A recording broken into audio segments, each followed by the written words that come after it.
my name is Alexis. I'm one of the co-chairs of the Youth Advisory Board. I've been involved with the YWCA for a little bit over a year now, I'd say about 14 months or so. I started off as a volunteer and then I was able to be peer advocate, one of the peer advocates here for about 6 months. And ever since then I've been involved with the Youth Advisory Board as a member and a co-chair.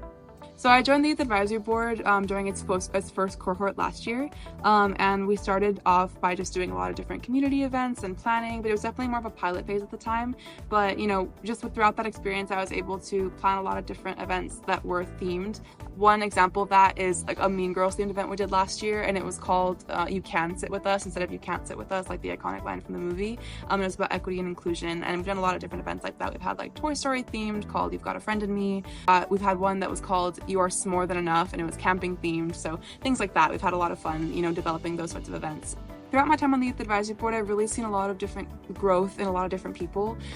So I would say that, aside from just like joining the YAB and having something to put on your resume, it's also like a really impactful experience that enables you to grow your leadership and to grow your planning skills and even just like extroversion and like ability to be on camera and in front of people. We do a lot of public speaking and whatnot, and even just being at events is really sort of helpful for a lot of youth here, whether they're on the Youth Advisory Board or not. Aside from just like being able to witness so much growth from members on the Youth Advisory Board, like I've seen people become so much more extroverted and willing to contribute their ideas and feel as though, their voices are valued just by being on the Youth Advisory Board and by being able to get their input on, youth events and whatnot, because a lot of our events are truly like for youth by youth, but also just the people that end up coming to our events. I see that, sometimes they come in kind of shy, not really willing to talk to people, but then once they kind of open up or see that we really start off and, get into our workshops, I see a lot more willingness to talk to people and a lot more willingness to be open and I believe with a different mindset about the world you came into it with. So I've had a really good time on the Youth Advisory Board, and I think that a lot of people that have been involved with it have really had a lot of positive growth, so I would highly recommend this experience and this council to anyone that's interested, because I think that it's a really good place to make friends and grow as a person a lot. Hello, my name is Maddie and I'm one of the co-chairs of the Youth Advisory Board, and I've been on the Youth Advisory Board for about a year now, but I first got involved when the YWCA came to my school and did a workshop on healthy relationships and consent and boundaries and the importance of that in high school life. And through that, I got to know some of the staff at the YWCA, and I got invited to join the Youth Advisory Board, and it was kind of part of like the more pilot phase of the Youth Advisory Board. I got to meet a lot of new people, and then I was on that for about a year, and then now I'm serving as one of the co-chairs of the Youth Advisory Board.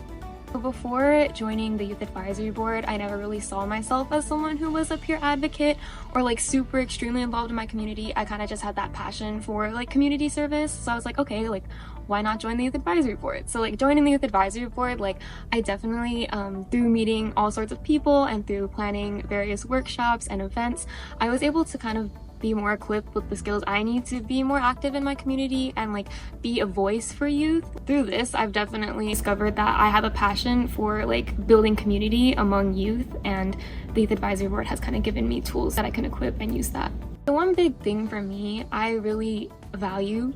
community, and oftentimes, especially in these type of environments, sometimes people feel excluded or feel like it's like people can't join because, oh my god, these people have so much experience, and like I feel like I can't, like I'm not worthy enough as them. But I've never felt that like being on the Youth Advisory Board, and I just feel like it's a very empowering space where like I'm able to meet great people. Like I love working with Alexis, and like through that, like I'm able to like feel more empowered to help youth like find their fitting within the San Gabriel Valley. And like within that, like through helping plan like the Youth Peace Walk last October during Domestic Violence Awareness Month, and also like doing the You Can Sit With Us workshop that focused on like inclusivity and the importance of that within youth. Like I definitely like think it's so important that we're as youth are helping other youth within our community help find these like opportunities to learn about these topics that are so important and often get overlooked by like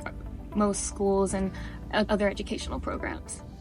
I just definitely want to continue like working with the YWCA like even as I go into college, and it just really shows how much like I have a passion for being here and serving on the Youth Advisory Board.